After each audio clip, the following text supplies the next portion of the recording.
నమస్కారం. City cable CPC న్యూస్కు స్వాగతం. ముందుగా ముఖ్యాంశాలు. అసెంబ్లీలో ప్రజల సమస్యలపై గళం విప్పడానికి ప్రతిపక్ష హోదా కోరుతున్నాం. మీడియాతో వైసీపీ రాష్ట్ర కార్యదర్శి సతీష్ కుమార్ రెడ్డి స్పష్టీకరణ. ఆప్కోస్ రద్దు చేస్తూ రాష్ట్ర మంత్రివర్గం ఆమోదం తెలపడాన్ని తీవ్రంగా వ్యతిరేకిస్తున్నాం. నిరసన కార్యక్రమంలో AP municipal workers and helpers union నాయకుల ఆగ్రహం.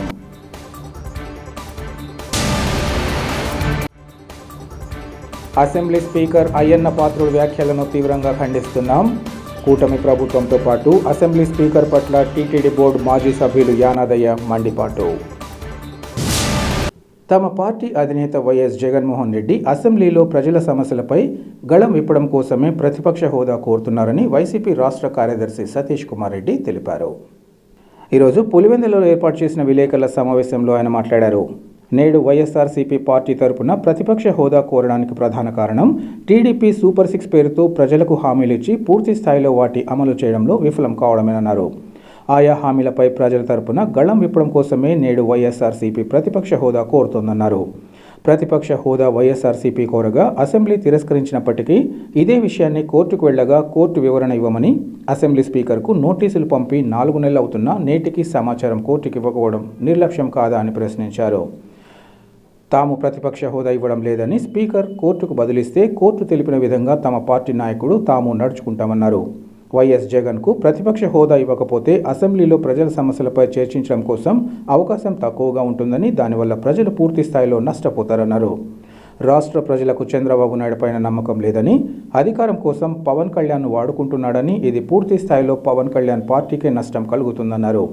ఇప్పటికైనా పవన్ కళ్యాణ్ మేల్కొని ప్రజలకు ఇచ్చిన హామీలను అమలు జరిగేలా చంద్రబాబు నాయుడును ప్రతిపక్ష హోదాలో ప్రశ్నిస్తేనే ప్రజలకు పవన్ కళ్యాణ్పై నమ్మకం ఉంటుందన్నారు.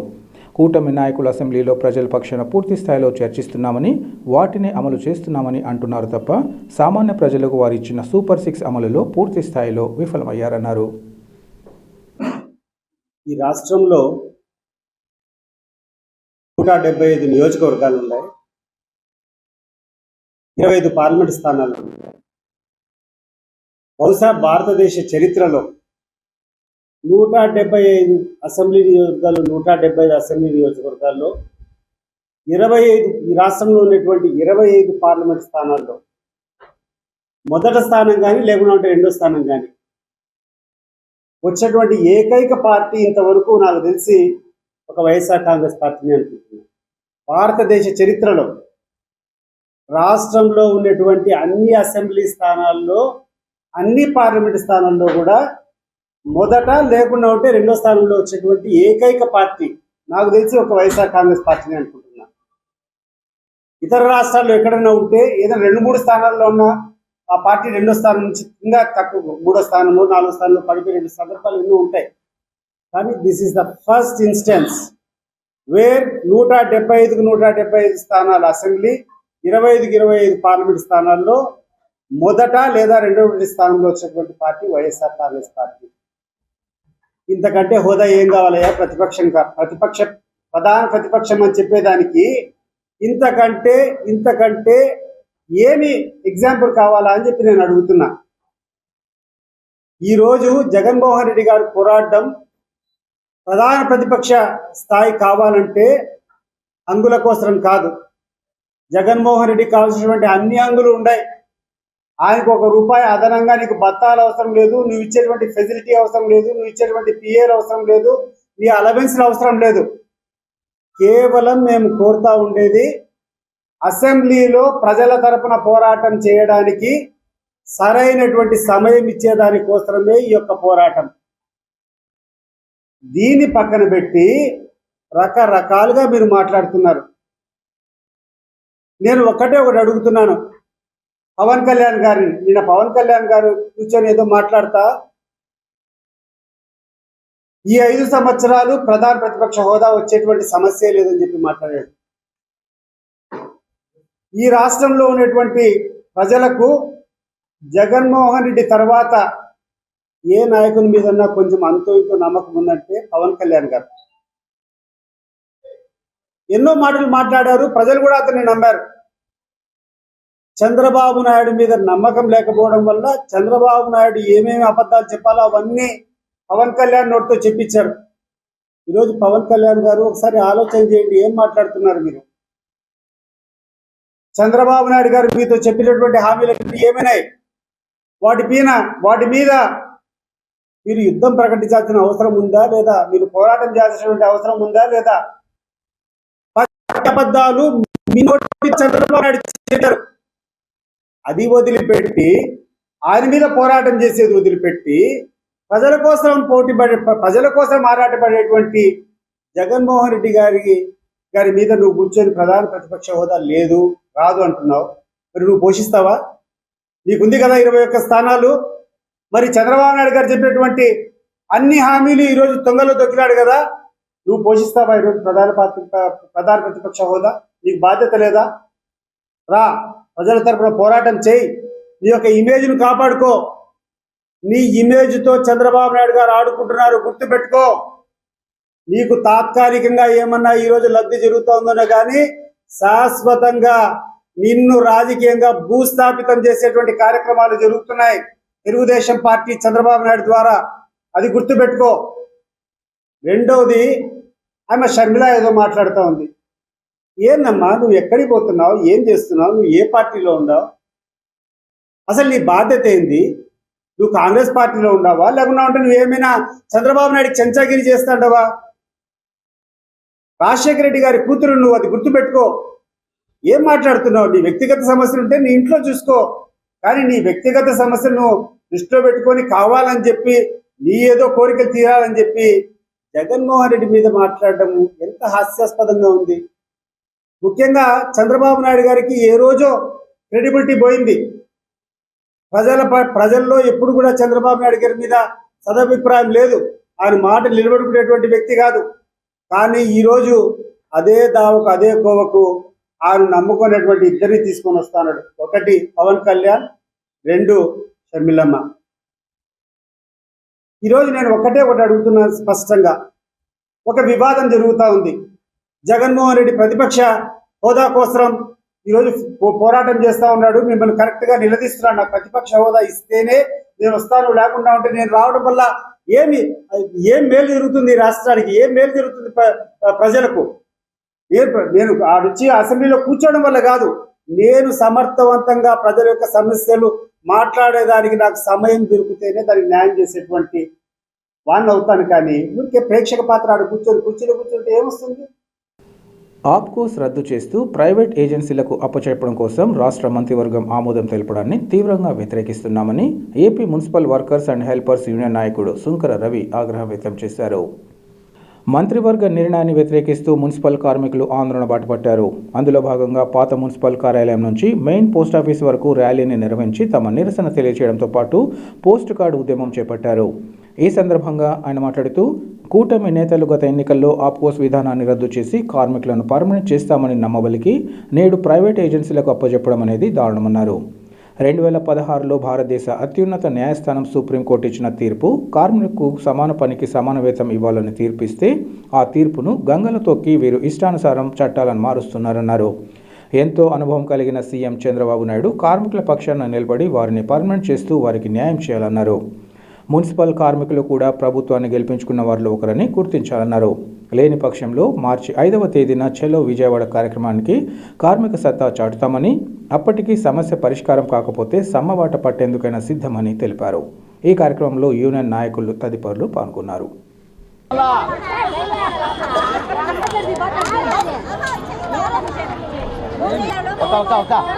ఒక్క నిమిషం ఉండండి. ఒక పెద్ద మా ఫోటోకి ఉండండి. ఒక నిమిషం ఇద్దరికండి.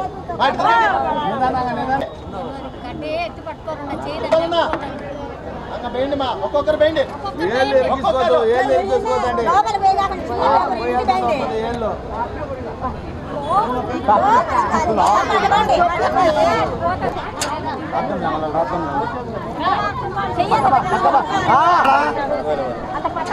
చేతులు ఇరుక్కుంటాయి అంతే.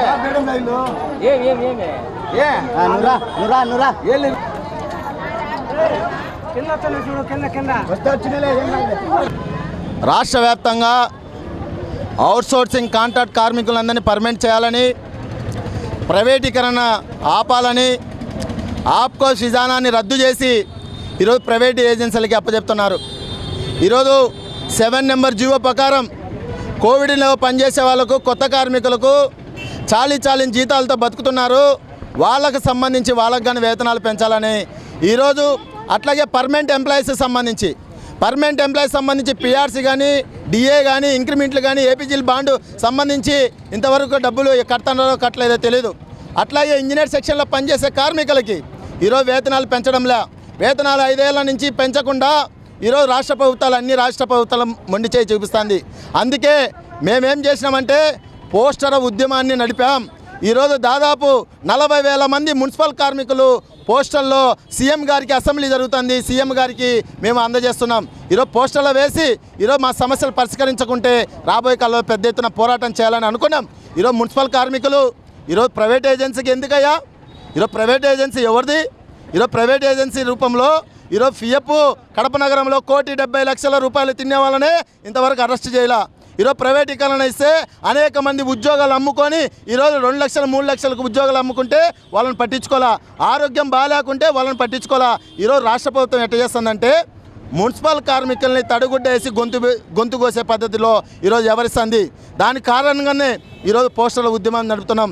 అట్లాగే మేము రాష్ట్ర కమిటీ తీర్మానం చేసింది, ఈ నెల ఖచ్చితంగా పెద్ద ఎత్తున పోరాటానికి సిద్ధమవుతున్నాం. మున్సిపల్ కార్మిక సమస్యలపైన పెద్ద ఎత్తున చలో విజయవాడకు బయలుదేరుతున్నాం. అయ్యా చంద్రబాబు గారు, అయ్యా నారాయణ గారు, గతంలో ముఖ్యమంత్రిగా ఎట్లా మీరు చేసినారో మళ్ళా ప్రతిపక్షంలో కూర్చునేదానికి ప్రయత్నం చేస్తామని మేము తెలియజేస్తున్నాం. ఇప్పుడే గుర్తుపెట్టుకోవాలి, మాకు ఆప్కాసు వద్దు, పర్మనెంట్ ముద్దు అని చెప్తున్నాం. మీరు దమ్ము ఉంటే, మీరు నిజాయితీగా ఉంటే, మీరు కార్మికుల పక్షాన ఉంటే మేము నమ్మి మీకు ఓట్లు వేసినాం, మేము నమ్మి మీకు ముందు సాగించినాం. మీరు నిజాయితీగా పనిచేసే వాళ్ళైతే మున్సిపల్ కార్మికులందరినీ పర్మనెంట్ చేయండి, అలాగే సేమ్టీలు ఇవ్వండి, ఇంజనీర్ సెక్షన్ వాళ్ళకు వేతనాలు పెంచండి అని మేము సిఐటిగా తెలియజేస్తున్నాం. లేని పక్షంలో ఈ నెల 4వ తేదీ చలో విజయవాడకు బయలుదేరుతున్నాం. అవసరమైతే అసెంబ్లీ ముట్టడించేదానికి పెద్ద ఎత్తున మున్సిపల్ కార్మికులందరూ సిద్ధమవుతారని సిఐటిగా హెచ్చరిస్తున్నాం. ఈరోజు రాష్ట్ర వ్యాప్తంగా మున్సిపల్ కార్మికులు పోస్టర్ ఆఫీసుల వద్ద కార్యక్రమం చేయడం జరుగుతుంది. కనీస వేతనాలు లేవు. సుప్రీంకోర్టు ఇచ్చిన ఆదేశాలు కానీ అమలు చేయకుండా ఈ రాష్ట్ర ప్రభుత్వాలు మొండి వైఖరిని చూపుతోంది. మున్సిపల్ కార్మికులు అంటే లెక్క లేకుండా ఈ రాష్ట్ర ప్రభుత్వాలు, గతంలో ఉన్న ప్రభుత్వాలు కానీ ఇప్పుడు ఉన్నంటి ప్రభుత్వాలు కానీ కనీసం పర్మనెంట్ చేయమన్నా కానీ ఈరోజు చేయకుండా మేనిఫెస్టోలో రాసుకున్న ప్రభుత్వాలు కానీ ఆ ఫైళ్ళన్నీ కానీ పక్కన పెట్టి ఈరోజు మున్సిపల్ కార్మికులు గొంతుకు వస్తుంది, నడి రోడ్డు మీద గొంతులకు వస్తుంది. కనుక మేము అందుకే ఈరోజు పోస్టర్ల ఉద్యమంతోనే ఈరోజు మున్సిపల్ కార్మికులమంతా కానీ రాష్ట్ర వ్యాప్తంగా ప్రతి కార్మికుడు ఈ రాష్ట్ర ముఖ్యమంత్రి చంద్రబాబు నాయుడు గారికి లెటర్లు రాసి మా బాధని, మా గోడుని వినిపిస్తున్నాం. అదేవిధంగా ఇంజనీర్ విభాగంలో పనిచేస్తున్న కార్మికులకి దాదాపు 6 సంవత్సరాల నుంచి ₹1 కానీ జీతం పెంచకుండా వాళ్ళతో వెట్టి సేకరణ చేపించుకుంటున్న ఈ రాష్ట్ర ప్రభుత్వం గద్ద దింపేదాని రోజులు దగ్గర ఉంటాయి. కనుక రానున్న కాలంలో మున్సిపల్ కార్మికుల సమస్యలు కానీ పట్టించుకోకుండా మున్సిపల్ కార్మికుల ఆబోగసు తీసేసి మున్సిపల్ కార్మికులను రెగ్యులర్ చేసి అదేవిధంగా అర్సినల్ కార్మికులు, కోయడ్ కార్మికులు అందరూ కానీ కనీస వేతనాలు ఈ రాష్ట్ర ప్రభుత్వం కానీ ఇకపోతే ఈ రేపు నెల మార్చి 4వ తారీఖున చలో విజయవాడ కార్యక్రమం విజయవంతం అయినాక అప్పటికి మా సమస్యలు కానీ పరిష్కారం కాకపోతే రానున్న కాలంలో సమ్మెలేకపోయేదానికైనా మున్సిపల్ కార్మికులు కదం తొక్కుతామని ఈ రాష్ట్ర ప్రభుత్వానికి హెచ్చరిస్తాం సిఐటిగా. అన్నం పరబ్రహ్మ స్వరూపమని భావిస్తూ ఆకలితో ఉన్న వారికి ఆకలి తీర్చేందుకు ప్రతి ఒక్కరూ తోడ్పాటు అందించాలని మైనార్టీ నేత సుభాన్ బాషా పిలుపునిచ్చారు. కడప నగరంలోని ఎన్టీఆర్ సర్కిల్ వద్ద సిఎస్ఐ హైస్కూల్ పూర్వపు విద్యార్థుల 1978 బ్యాచ్ ఆధ్వర్యంలో అన్నదాన కార్యక్రమాన్ని నిర్వహించారు. ఈ సందర్భంగా మైనార్టీ నేత సుభాన్ బాషా మాట్లాడుతూ దాదాపు 2 సంవత్సరాల నుంచి ఈ అన్నదాన కార్యక్రమాన్ని యథావిధిగా కొనసాగిస్తున్నామన్నారు. తన తోటి స్నేహితులందరూ కలిసి ఇలాంటి మంచి కార్యక్రమాన్ని చేపట్టడం సంతోషకరంగా ఉందన్నారు. ఈ అన్నదాన కార్యక్రమం వల్ల ఎంతోమంది పేద ప్రజలు కడుపు నింపడం, తద్వారా లభిస్తున్న ఆత్మ సంతృప్తి మాటల్లో వర్ణించలేమన్నారు. ప్రతి ఒక్కరూ తమ సంపాదనలో కొంత ధనంతో ఇలాంటి పుణ్య కార్యక్రమాలు చేపట్టాలని ఆయన కోరారు.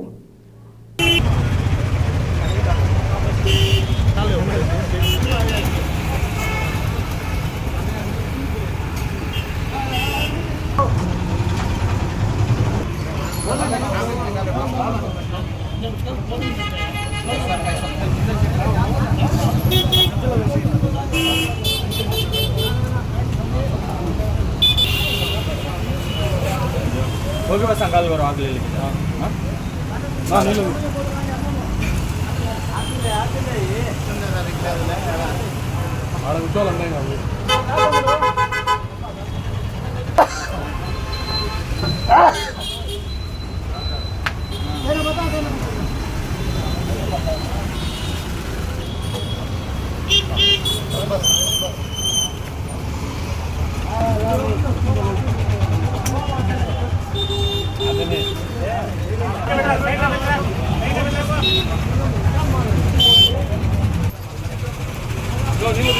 ఈరోజు మేము ఎన్టీఆర్ సర్కిల్ వద్ద గుత్తా బజార్ మసీద్ వద్ద 2023 నుంచి 1978 10th క్లాస్ బ్యాచ్ స్నేహితులమందరం కలిసి ఈ యొక్క భోజనాలు వసతి ఇక్కడ ఏర్పాటు చేయడం జరిగింది.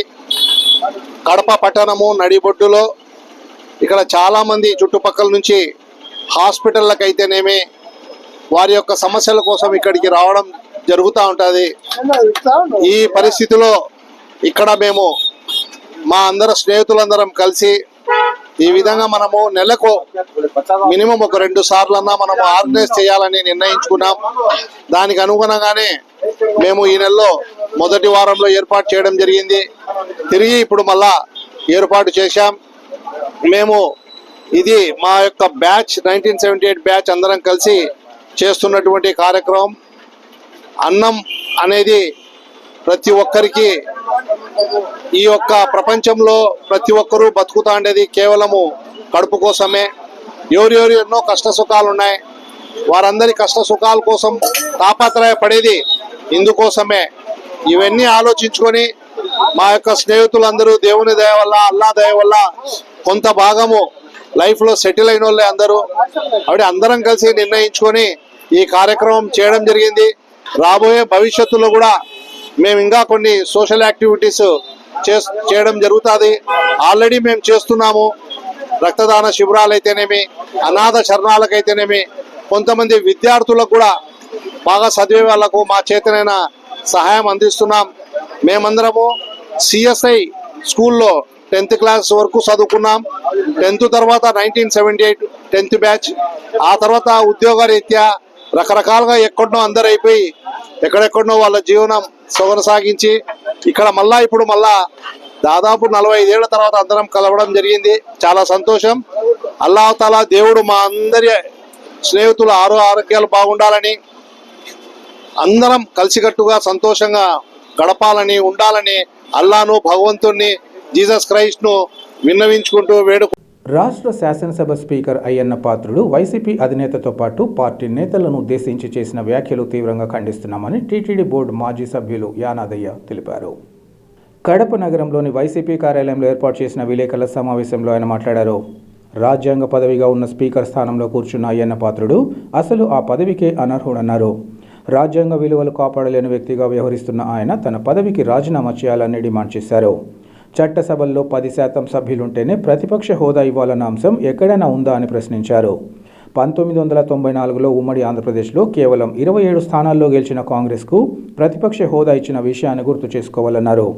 అదేవిధంగా ఢిల్లీలో ఆమ్ ఆద్మీ పార్టీ అధికారంలో ఉన్నప్పుడు బీజేపీకి 3 స్థానాలు కలిగి ఉండగా నాడు ప్రతిపక్ష హోదా విషయాన్ని తెలుసుకోవాలన్నారు. అసెంబ్లీలో ప్రజల పక్షాన మాట్లాడే ప్రతిపక్ష లేకుండా మీ భజన మీరు చేసుకునేందుకు ఇలాంటి చర్యలు చేపడుతున్నారని మండిపడ్డారు. వైసీపీ అధినేతకు మైక్ ఇవ్వకుండా అవమానించాలన్న ఆలోచనతో చంద్రబాబు దిగజారుడు రాజకీయాలకు తెర తీస్తున్నారని ఆరోపించారు. స్పీకర్ అయ్యన్న పాత్రుడు రాజ్యాంగ విలువలకు ప్రాధాన్యతనిస్తూ వైసీపీకి ప్రతిపక్ష హోదా కల్పిస్తే చట్టసభల్లో ప్రజల గొంతుకను వినిపించేందుకు తమ పార్టీ అధినేత ఎమ్మెల్యేలు సిద్ధంగా ఉన్నారని ఆయన తెలిపారు. అధికారం ఎవరికీ శాశ్వతం కాదని, ఎప్పుడు ఎన్నికలు జరిగినా కూటమి ప్రభుత్వానికి బుద్ధి చెప్పేందుకు ప్రజలు సిద్ధంగా ఉన్నారని అన్నారు. తప్పుడు కేసులు, తప్పుడు విధానాలను అవలంబిస్తున్న కూటమి నేతలు ఇప్పటికైనా తమ విధానాలను మార్చుకుని ప్రజలకు ఇచ్చిన హామీలను అమలు చేయాలని కోరారు. నువ్వు ఇంత సీనియర్ శాసనసభ్యుడిగా ఉండి ఈరోజు స్పీకర్గా కూర్చొని రాజ్యాంగ నిబంధనలు పాటించకుండా అసలు ప్రతిపక్ష పార్టీ అనేది ఉండేది ఒకే ఒక్క పార్టీ, వైఎస్ఆర్ కాంగ్రెస్ పార్టీ. మిగిలిన 3 పార్టీలు కూటమి ప్రభుత్వంలో ఉన్నటువంటి పరిస్థితి. ఒక్క శాసనసభ్యుడు గెలిచినా, ఒక్క శాసనసభ్యుడినే ప్రతిపక్ష హోదా కల్పించాల్సినటువంటి బాధ్యత నీపైన పెట్టుకొని నువ్వు ఈరోజు ఆ స్పీకర్ కుర్చీకే అనర్హుడివి. మొట్టమొదట నువ్వు రాజీనామా చేసి కిందికి రాజ్యాంగాన్ని అమలు చేయలేనటువంటి చాతరా అన్నటువంటి స్పీకర్గా నువ్వు రాజీనామా చేయాలని డిమాండ్ చేస్తున్నావు. ఎందుకంటే ఎక్కడైనా 10% ఉంటేనే శాసనసభలో కానీ పార్లమెంట్లో కానీ ప్రతిపక్ష హోదా కల్పించాలని ఎక్కడైనా చట్టం ఉందా? చూపించగలవా నువ్వు? మరి ఇదే తెలుగుదేశం ప్రభుత్వము 1994లో అధికారంలోకి వచ్చినప్పుడు ఉమ్మడి రాష్ట్రంలో 292 శాసనసభలో కేవలం కాంగ్రెస్ 27 శాసనసభలు గెలిస్తే ఆ రోజు పి జనార్దన్ రెడ్డి ప్రతిపక్ష నాయకుడు హోదా ఏ విధంగా కల్పించారు? ఇదే పోయిన ప్రభుత్వంలో ఢిల్లీలో ఆమ్ ఆద్మీ పార్టీ అధికారంలో ఉన్నప్పుడు కేవలం 3 శాసనసభ సభ్యులే బీజేపీ గెలిచింది. మరి అదే బీజేపీకి ప్రతిపక్ష హోదా ఎందుకు తీసుకున్నారు? ఈరోజు అదే బీజేపీ కలిసి ఉమ్మడి అధికారంలో ఉండి మీరేమో ఢిల్లీలో 3 సీట్లు గెలిచి ప్రతిపక్ష హోదా తీసుకొని ఈరోజు వైఎస్ఆర్ కాంగ్రెస్ పార్టీకి ప్రతిపక్ష హోదా ఇచ్చేదానికి లేదు. ఆయన ఒకడు బాబా గారు మాట్లాడతారు. ఆ బాబా ఉప ముఖ్యమంత్రి ఈ 5 సంవత్సరాల్లో ప్రతిపక్ష హోదా వచ్చే పరిస్థితి లేదంట.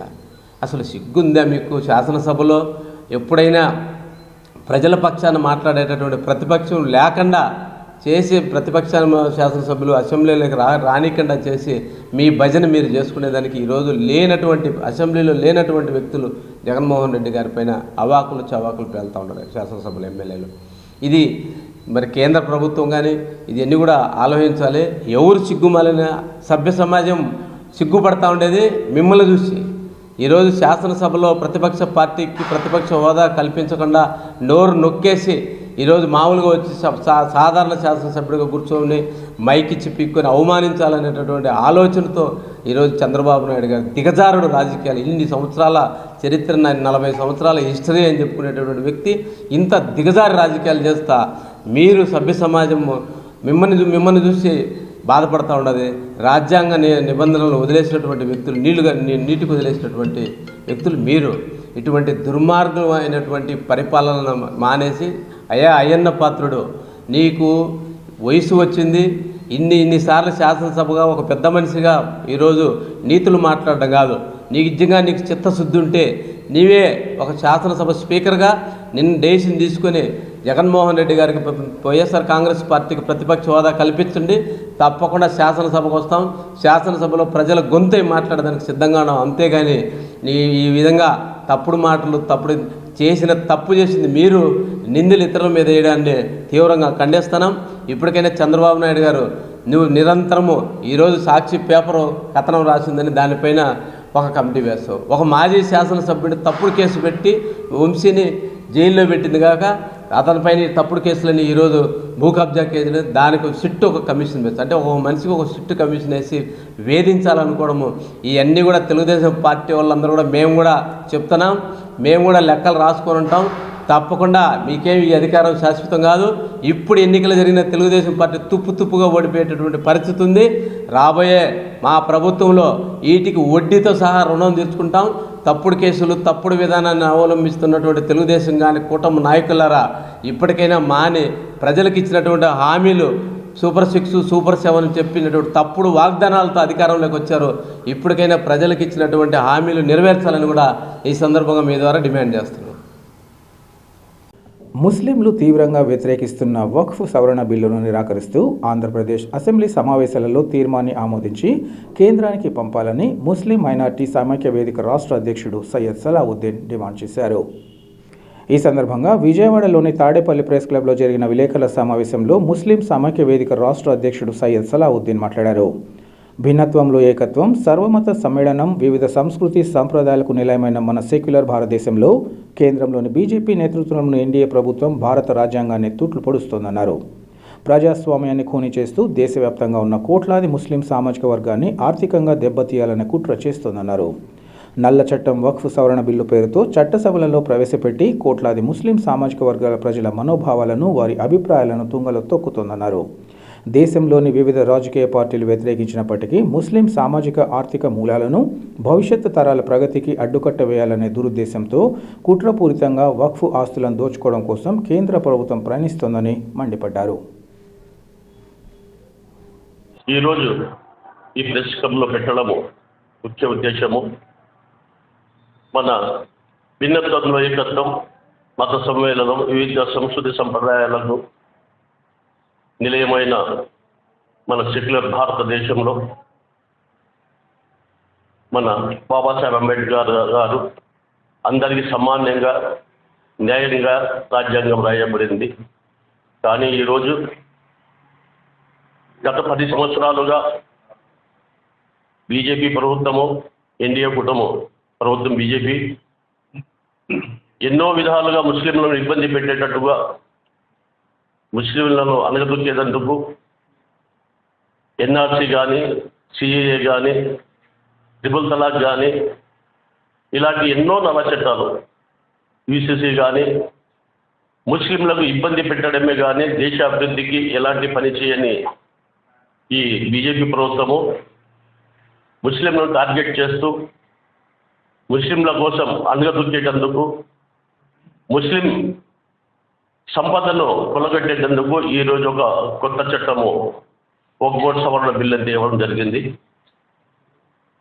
ముస్లింలకు టార్గెట్ చేసేటందుకు, ముస్లిం సంపద దోచుకునేటందుకు, భావితరాల ముస్లింలకు భవిష్యత్తును కాలరాస్తూ ముస్లింలకు అన్యాయం చేసేటందుకు ఈ బీజేపీ ప్రభుత్వము చేస్తుంది తప్ప దేశ అభివృద్ధి శూన్యము. ముస్లింలకు ఇలాంటి ఆపద వచ్చినా కూడా సీఎం చంద్రబాబు నాయుడు గారు ఆదుకుంటారు, ముస్లింలకు ఇలాంటి ఇబ్బంది లేకుండా చేస్తారని నమ్మకంతో మిమ్మల్ని నమ్మారు. మీరు అలా చేస్తారని కూడా నమ్ముతున్నారు కూడా. ముఖ్యంగా ఈ వక్ఫ్ బోర్డు సవరణ బిల్లుకు అసెంబ్లీలో, మన ఆంధ్రప్రదేశ్ అసెంబ్లీలో బిల్లు పెట్టి పాస్ చేసి ఈ వక్ఫ్ బోర్డు బిల్లుకు వ్యతిరేకంగా చేయవలసిందిగా ముస్లిం సమైక్య వేదిక కోరుకుంటుంది. అలాగే యావత్తు ముస్లిం సమాజం కూడా కోరుకుంటుంది. మీరు వెంటనే ఈ బిల్లుకు వ్యతిరేకంగా ముస్లింల మనోభావాలు దెబ్బతినకుండా, ముస్లింలకు అన్యాయం చేయకుండా మీరు వెంటనే ఈ వక్ఫ్ బోర్డు సవరణ బిల్లుకు వ్యతిరేకించాలని చెప్పేసి ముస్లిం సమైక్య వేదిక డిమాండ్ చేస్తుంది. అలా జరగని పక్షంలో ముస్లిం సమాజం, ముస్లిం సమైక్య వేదిక వివిధ ప్రజా సంఘాలను, ముస్లిం సంఘాలను ఏకం చేసి ఆందోళన, నిరసన కార్యక్రమం చేస్తామని చెప్పేసి ఈ సభాముఖంగా సీఎం చంద్రబాబు నాయుడికి తెలియజేసుకుంటున్నాము. ముస్లిం సమాజం అత్యంత పవిత్రంగా భావించే రంజాన్ పవిత్ర మాసంలో తన మిత్రుడు అబ్దుల్ కరీం ఉమ్రాకు వెళ్లడం చాలా సంతోషకరమని మైనార్టీ నేత సుభాన్ బాషా పేర్కొన్నారు. కడప నగరంలోని గుంతబజార్లో ఉన్న మైనార్టీ నేత సుభాన్ బాషా కార్యాలయంలో ఉమ్రాకు వెళ్తున్న అబ్దుల్ కరీంను ఘనంగా సత్కరించారు. ఈ సందర్భంగా సుభాన్ బాషా మాట్లాడుతూ పవిత్ర యాత్రకు వెళ్లే అవకాశం ప్రతి ఒక్కరికి కల్పించాలని అల్లాహ్ను వేడుకుంటున్నామన్నారు. యావత్తు మానవాళి కోసం ప్రార్థనలు చేయాలని ఈ సందర్భంగా కోరారు. రంజాన్ పవిత్ర మాసంలో ఉమ్రా చేయాలంటే అల్లా దయ ఉండాలన్నారు. సర్వ మానవాళి సంక్షేమం మక్కాలో ప్రార్థనలు చేయాలని ఆయన కరీంను ఈ సందర్భంగా కోరారు. ఈ కార్యక్రమంలో స్థానిక ప్రముఖులు విజయ్ కుమార్ తదితరులు పాల్గొన్నారు.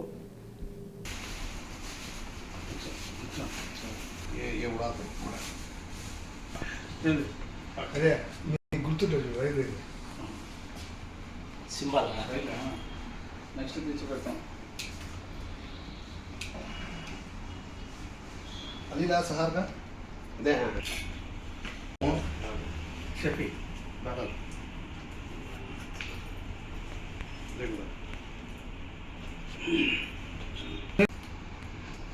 शफी घूमता अर्सी तो जुबान भाषा हाँ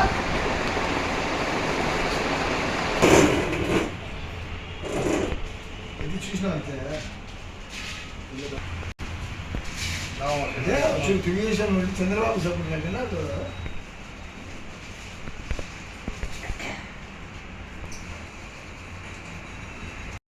అందరూ బాగున్నారు, అందులో మనం ఉన్నాం.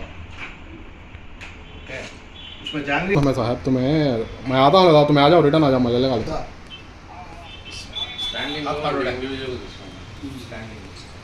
स्टैंडिंग इंडिविजुअल अंदर అందరూ చూపించండి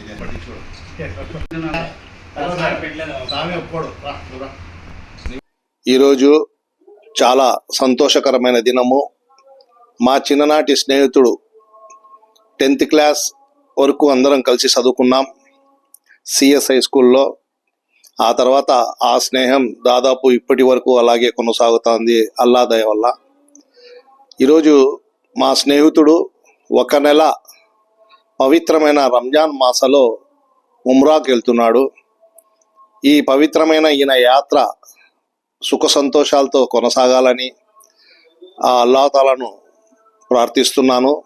అలాగే మా మిత్రుణ్ణి మేము అందరం కలిసి కోరుకునేది ఏమంటే అందరి కోసం ప్రార్థించండి.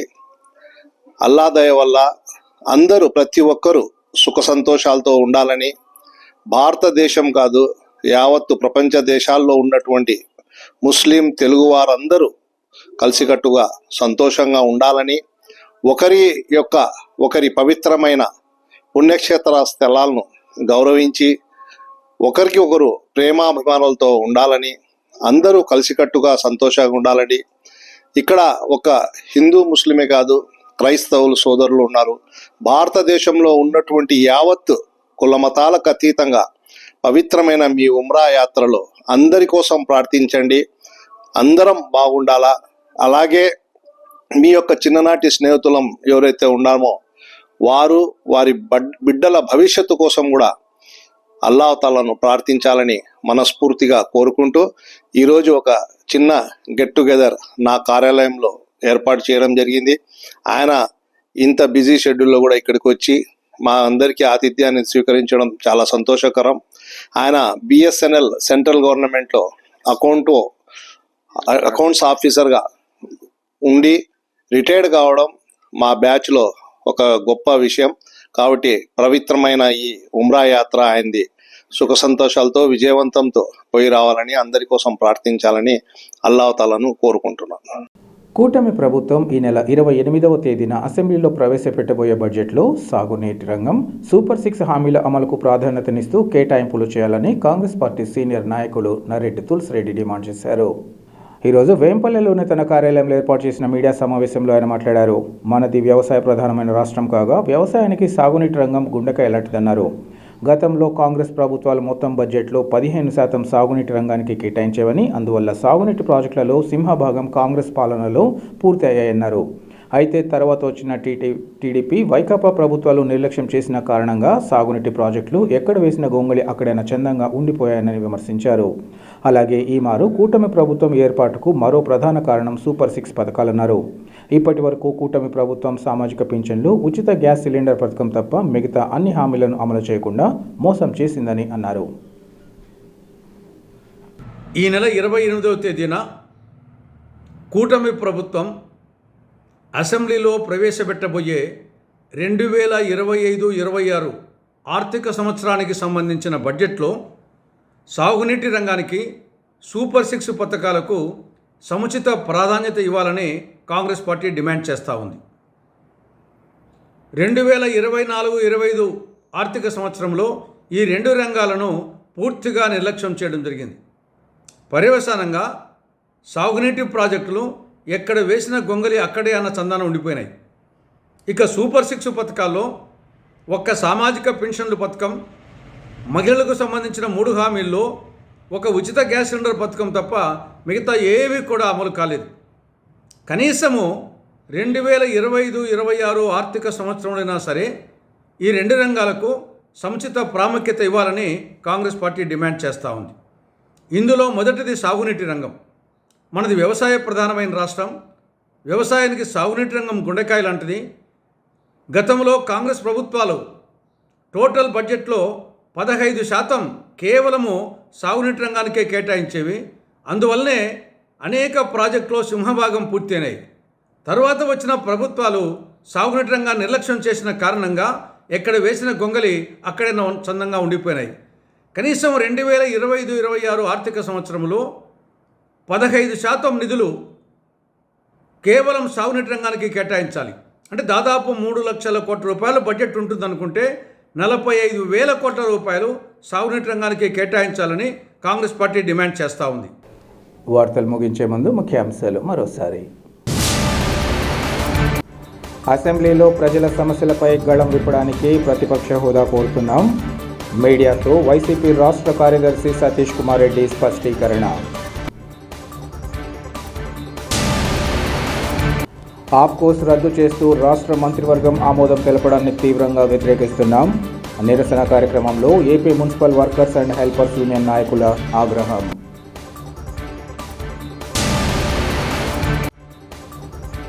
అసెంబ్లీ స్పీకర్ అయ్యన్న పాత్రుడు వ్యాఖ్యలను తీవ్రంగా ఖండిస్తున్నాం. కూటమి ప్రభుత్వంతో పాటు అసెంబ్లీ స్పీకర్ పట్ల టీటీడీ బోర్డు మాజీ సభ్యులు యానాదయ్య మండిపాటు. సిటీ కేబుల్ సిపిసి న్యూస్ ఇంతటితో సమాప్తం. నమస్కారం.